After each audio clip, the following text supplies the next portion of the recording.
Upatikanaji wa mafuta nchini umeendelea kuimarika sana. Na ndio maana mtaona kuwa biashara ya mafuta hapa nchini imeendelea kuwa ya uwazi. Pamoja na hali hiyo, bado kuna kazi ya kufanya ili tuangalie kila namna ya kuhakikisha kuwa bei ya mafuta inakuwa halisi. Isiwe tu bei ambayo inatokana na kwamba premium zinakuwa hivi na hivi, ziwe ambazo ni halisi. Taarifa imeonyesha vile vile ukuaji wa mahitaji ya umeme, ambapo katika kipindi hiki tumetoka kwenye ukuaji wa megawati 170.5 mwaka 2022-23 mpaka kufika megawati 1645.25, sawa na ongezeko la megawati 174.7 kwa mwaka. Na kama tungechukua taarifa ya leo, maana hii ni ya mwaka wa jana, leo tunavyozungumza demand yetu peak yake imefika megawati 1900. Maana yake ni kwamba katika kipindi cha mwaka mmoja mahitaji ya nishati ya umeme nchini yameongezeka, na sasa tumefika megawati 254. Megawati 254 ni sawa na kujenga mradi wote upi wa Kidatu.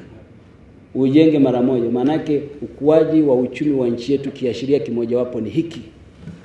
Na mtu akija kukuambia kwamba uchumi haukui, moja ya kipimo cha kujua uchumi unakuwa, angalia namna taifa hilo linavyotumia umeme. Na hapa mtaona kwamba ukuaji wetu ni mkubwa mno. Taarifa imetupa tahadhari vile vile. Imetuonyesha kuwa itakapofika mwaka 2035 mahitaji ya umeme nchini yatafika megawati 8055. Na itakapofika mwaka 2030 mahitaji ya juu peak demand ya umeme nchini itafika megawati 4878. Hicho ndicho anachosema mbunge mwenzetu, mwenyekiti wa bodi, profesa ambaye amekuwemo humu kwa miaka mingi kuliko mwingine yoyote. Nilikuwa namuuliza Judith mwaka 85 alikuwa wapi? Akaniambia alikuwa kwa muumba wake. Kama tutaamua tukaridhika tusiwekeze kwenye nishati, na hili nalizungumza kila mahali, manake ni kwamba kule tunakoenda kwa uchumi unavyokuwa tutahitaji umeme mwingi zaidi. Lazima tuanze kujenga vyanzo vingine sasa. Miradi ya Ruhuji Rumakali, miradi ya Sora ya Kishapu, miradi ya upepo Singida, kienda miradi ya upepo kule Makambako na Jua, yote hii tuanze kuijenga sasa hivi.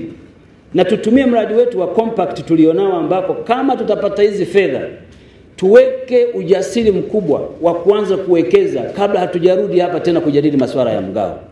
Na hili litawezekana. Taarifa ya EWURA hii tulionayo imetuonyesha hatari ya kule tunakokwenda, tujiandae kuikabili hii hatari. Itashangaza sana hatari tumeiona leo, alafu tusichukue hatua leo kwa ajili ya kuikabili.